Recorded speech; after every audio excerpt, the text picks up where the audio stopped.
એટલે શેતાનની ઈચ્છા તો એવી જ હતી કે પિતર પણ કદાચ ઈસુ ખ્રિસ્તનો યસ, નકાર મારે બહાર જતા રહે. હા, હમ.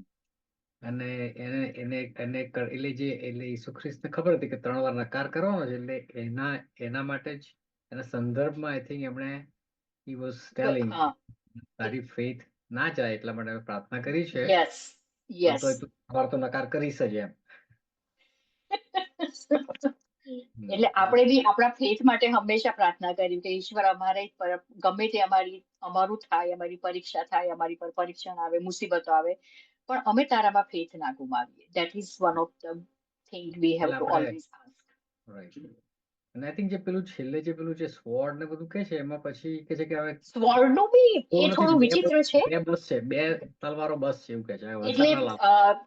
મેં એનો બી રેફરન્સ વાંચ્યો, કારણ કે નો વન કેન એક્સપ્લેન. ઈસુ ખ્રિસ્તને જયારે 2 તલવાર આપી તો ઈસુ ખ્રિસ્ત 2 બસ છે, તો કે 2 બસ છે, શાને માટે 2 બસ છે અને કયા સંદર્ભમાં 2 બસ છે, બરાબર? નો વન હેઝ.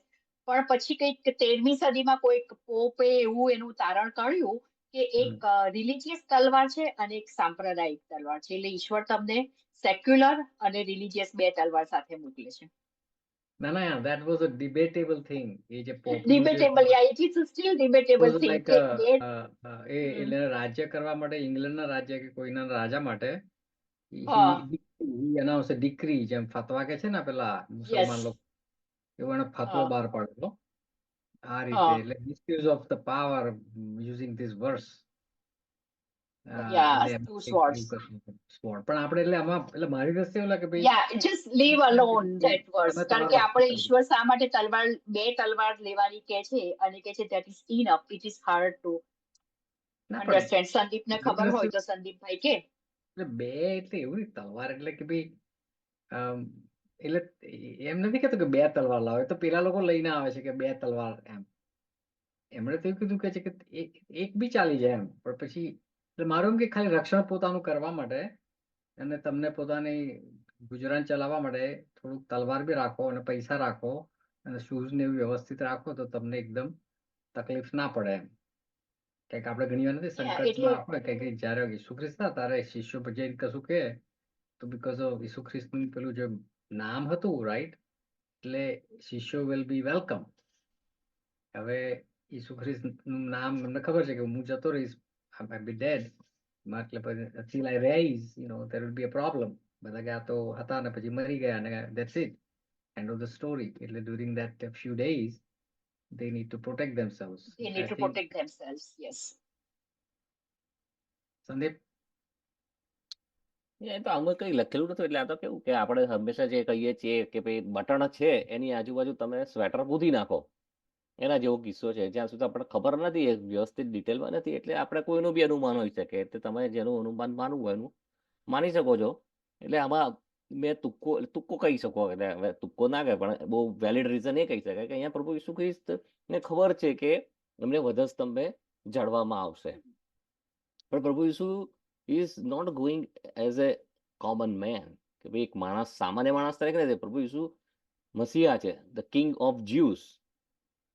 પ્રભુ ઈસુ મરી ગયા તો ઉપર પાટી બી માર્યું હતું કે યહૂદીઓનો રાજા. રાજા. અને કોઈ બી રાજાને તમે પકડવા જાવ ને તો એનો વિરોધ થાય, એમ કે એના સૈનિક, એની બાજુ એના સાથીઓ હોય, એના રક્ષકો હોય, એના followers, they will always protect there king. એટલે અહીંયા આગળ પ્રભુ શું કહે છે કે તમે તો તમને બધું પૂરું પાડ્યું હતું, પણ લાગે હવે વખત એવો આવ્યો છે કે તમારી પાસે તલવાર હોવી જોઈએ, કારણ કે the king is going to be captured. એટલે કે છે કે તલવાર તમે ખરીદો, તમારું જે કંઈ હોય બધું વેચી અને તમે તલવાર કરો, એટલે કે પ્રભુ ઈસુની સાથે તમે ઉભા રહો.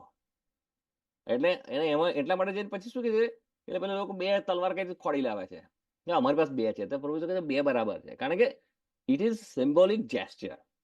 અને એટલા માટે જ્યારે પ્રભુ ઈસુને પકડવામાં આવે ત્યારે આપણે આગળ જોઈશું કે પિતર પેલા કાયાફાસનો એક સૈનિક, પેલો જે સેવક હતો એનો કાન કાપી નાખે છે, ત્યારે પ્રભુ ઈસુ કહે છે કે બસ આટલું પૂરતું છે, અને પેલો કાન ઢાંકી એને પછી પેલાનો સાજો કરી આપે છે. એટલે કે ધેર ઇઝ, કે તમે લેવા ગયા, પ્રભુ ઈસુને પકડવા ગયા, there was violence, means like there was an attempt to protect Jesus. એવું નથી કે રાજાને કહું પકડી લઈ જાઓ યાર, બધા ગભરાઈને ભાગી ગયા, એવો કિસ્સો નથી. પીપલ સ્ટુડ ફોર ક્રાઇસ્ટ એમ. એટલે એ Let વસ્તુ us છે connect ત્યાં આગળ, એટલે કે તમે this તલવાર phrase, લો. Right. મારું can માનવું છે. It yeah connects to the later section, right? પાછળનો જે અધ્યાય છે એમાં પાછળ અને બીજું કે આપણે અહીંયા જે એટલે આપણે પાછળના સેક્શનમાં બી આપણે જે જોઈએ છે પણ આ જે લુકના જે છેલ્લા જે અધ્યાયો છે બરાબર એ બહુ જ એટલા બધા અગત્યના છે ને અને એની જ એક વાત જો આપણે હિસ્ટોરિકલી પણ સમજીએ ને તો આપણને એક વસ્તુ સમજણ પડી જાય એવી છે કે શાને માટે યહૂદા ઇસ્કારિયત એકલો ગયો, પ્રભુ ઈસુ પાસ ઓવરમાં બેથાની લાજરસના ઘરે ના રહ્યા અને જેરુસાલેમમાં પાછા આવ્યા. જેરુસાલેમમાં પ્રભુ ઈસુના કોઈક લાઈક ઓળખીતા અથવા તો પ્રભુ ઈસુને જે ચાહનાર એક વ્યક્તિ જેનું નામ હજી આપણે જાણતા નથી એણે પોતાનું ઘર અને ઉપલી મેળી ભાડે આપી જ્યાં તે લોકો પાસઓવર ઉજવી શકે. બધું અજાયબ જેવું છે. આમ તમે એને વાંચો, વિચારો અને જો તમે એને ઇતિહાસની જોડે સરખાવો તો ઇટ ઇઝ સો અમેઝિંગ. અને આપણે પ્રભુ ઈસુનું કેરેક્ટર પણ જો આપણે જોઈએ કારણ કે પ્રભુ ઈસુ હવે ખરેખર માનવ તરીકે કામ કરશે બરાબર. Divine will be go down અને એક માનવ તરીકે જે દુઃખ ભોગવશે એ હવે પછી આપણે જોઈશું કારણ કે હવે પછીનો જે અધ્યાય છે એ એની પર છે કે એક માનવ તરીકે ઈશ્વરે કેટલી પીડા ભોગવી. Okay. right. એટલે I think yeah, in going back to the મને પેલું જે Jewish tradition છે પાસઓવરની એની જે હિસ્ટોરિકલ હું જરા વાંચતો હતો વિકીપીડિયાના અંતરમાં એ Yes, લોકોની go 7 ahead. દિવસની ઉજવણી હોય છે. પહેલા 2 દિવસ નોર્મલી પહેલા દિવસ અને બીજા દિવસે I think they are very important. એ લોકો બધું શું કહે છે વાઇન પીએ છે અને પછી ખાવાનું કંઈક ખાય છે અને પછી ગીતો ગાય છે અને story telling of the release from Egypt. એટલે Yeah. લે કે ભાઈ જીસસ is Passover નું lamb typically so that release of us all sinners in Or for sinners the બોન્ડેજમાંથી.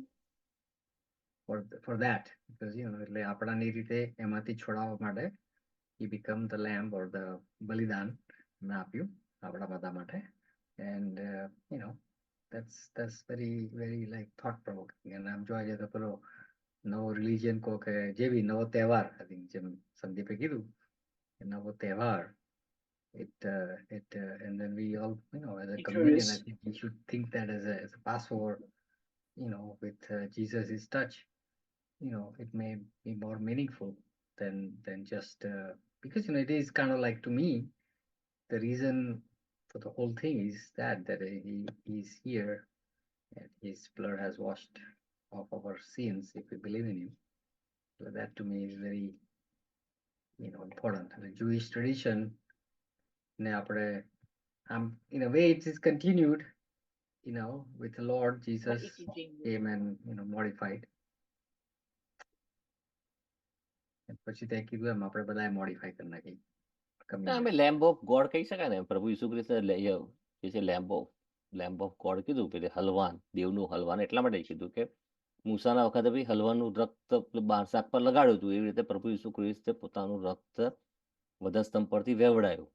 તો it is kind of symbolically they both are same એમ જોવા જઈએ તો પેલું બી બચાવે છે પેલા લોકોને ગુલામીમાંથી કનાનમાં એટલે જીવનની અંદર પ્રોમિસ લેન્ડમાં લઈ ગયા અને અહીંયા પણ પ્રભુ ઈસુ ખ્રિસ્તના મૃત્યુ દ્વારા માણસ પાપના બંધનમાંથી મુક્ત થઈ અને સ્વર્ગની અંદર પ્રવેશ કરે છે. તો there is it's more or less same. Exodus છે જ ત્યાં બી એક્સોડસની શરૂઆત થઈ કે માણસો ગુલામીથી નીકળીને સ્વતંત્રતા તરફ ગયા એવી રીતે અહીંયાથી બી આપણે પાપના ગુલામ હતા એમાંથી નીકળીને આપણે સ્વતંત્રતામાં જઈએ છીએ ઈશ્વરના રાજ્યની અંદર. So it's more or less same but it becomes Christian and no longer Jewish. એટલે ઘણીવાર આપણે જુઈશ ને ક્રિશ્ચિયન એટલે ઘણીવાર એટલે આઈ મીન એટલે ઘણીવાર આઈ ઓલવેઝ લાઈક એટલે પણ જો કે આમ જેમ જૂના જે પહેલા નવા ક્રિશ્ચિયન થયા they were all like considered sect of Jewish. I think Smita બેને કીધું છે પહેલા. એટલે આમ તો આમ જોવા જઈએ તો we are kind of Jewish જ કહેવાય ને એટલે આપણે માણસ આપણે Jewish લોકોને આપણે Jewish in the sense we are not saying Jewish એટલે આપણે Jewish Israel. Israel. We are our Israel. all Israel. People of God. Right. એટલે ક્રિશ્ચિયન કહેવાય કોને તો કઈ વાંધો નહીં. We can call ourselves Israel or Hebrews or whatever Jewish. Israel I think. એટલે જો આપણે જો ઈશ્વર ઇઝરાયલ કહેવાય કેવો હોય તો યસ. because that is આમ the જોવા જઈએ તો અને જેરુસાલેમના જે એટલે મારું ખ્રિસ્તીઓ એમ તો હતા પ્રથમ સદીના હમ એ બધા જ્યુ હતા અને અંતિયોકના જે ખ્રિસ્તીઓ હતા એ બધા જેન્ટાઇલ્સ હતા. અંતિયોકના ખ્રિસ્તીઓની પરિસ્થિતિ ખૂબ સુંદર હતી, આર્થિક પરિસ્થિતિ. જેરુસાલેમમાં એ લોકો જ્યુમાંથી એટલે ક્રિસ્તન્સ કહેતા હતા, ક્રિસ્તાસ કહેતા હતા સ્લેંગમાં. એટલે એમને કશું મળતું નહોતું, કોમ્યુનિટીનો સપોર્ટ. તો અંત્યોકના ખ્રિસ્તીઓ એમને સપોર્ટ મોકલતા હતા. એટલે you see that Jew and Gentiles are one in Jesus blood. Right right એટલે એટલે મારો તો કેવું એવું કશું નથી કે એટલે ઘણીવાર people have this misconception, not Christians in that sense but in general other religion, કે પણ ઘણીવાર એમ કે ભાઈ આ લોકો પછી એમ કહે કે Christianity is a new religion. એટલે what I am trying to say ના, ઇઝરાયલ તો ઓલ્ડ નો, it testament, is not. Jacob જ્યારથી ઇઝરાયલ તરીકે ઓળખાયો એમ આપણે બી જેમ જેન્ટાયલ બધા કે Jacob was Jew but he was not Israel. He didn't believe in God at the time. Okay, એટલે એવું નહીં, એટલે યાકૂબ. જેકબનું નામ જ ઇઝરાયલ હતું, પણ એનીવે એવું. ના એનું નામ બદલીને ઇઝરાયલ કર્યું ને એને. હા, પણ એટલે એવું તો જ્યુ.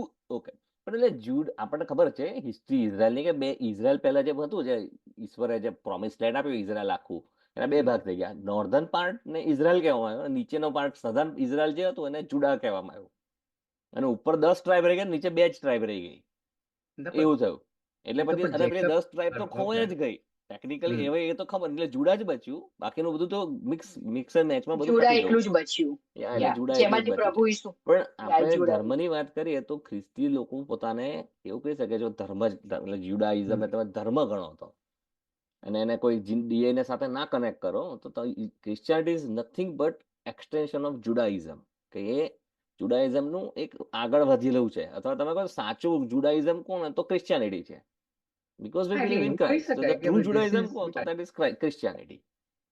એટલે ઘણીવાર એટલે મારું માને એમ કે ભાઈ જે ડિસ્ટિંક્શન પાડવામાં આવે છે કે ભાઈ, એટલે ઘણીવાર આપણી even the counting the year in the year of Lord. Year of Lord, so year of Lord has been eternity, He's been there since the beginning of the time. Jesus Christ himself. It's not from like a 001 that you're counting, એ તો એટલે ઈસુ ખ્રિસ્ત આયા ત્યારથી ગણે છે, એમ કે ભાઈ ત્યાંથી રફલી એમ ગણે છે. પણ કરે છે ના એટલે ઘણીવાર છે ને we become pompous after Romans took over Christianity and they become pompous and it ruined it. એટલે મારો પ્રોબ્લેમ એ છે, એટલે ખોટું બધાને શીખાડીને બધું પોમ્પસ કરી કાઢી બધી, કે ક્રિશ્ચિયાનિટી એટલે બધું આવું જોઈએ, બધા ચર્ચો જોઈએ ને ભવ્ય આમ જોઈએ ને તેમ જોઈએ ને આવું જોઈએ ને તેવું જોઈએ. જ્યારે ઈસુ ખ્રિસ્તે એમાંથી કશું કહ્યું નથી કે ભાઈ તમારે સાદામાં સાદી રીતે મારી સાથે ચાલો. Simplest thing.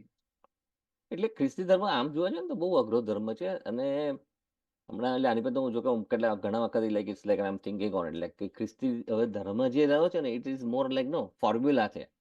ખ્રિસ્તી ધર્મ નથી, ત્યાં ફોર્મ્યુલા છે. તમને ફોર્મ્યુલા કે તમે ખ્રિસ્તી છો, તમે સારા ખ્રિસ્તી કહો કે સવાર ઉઠીને અડધો કલાક તમે બાઇબલ વાંચો, 15 મિનિટ તમે પ્રાર્થના કરો, થોડા ગીતો ગાઓ, એવું તમે રેગ્યુલર કરો તો તમે ખ્રિસ્તી કહેવાય.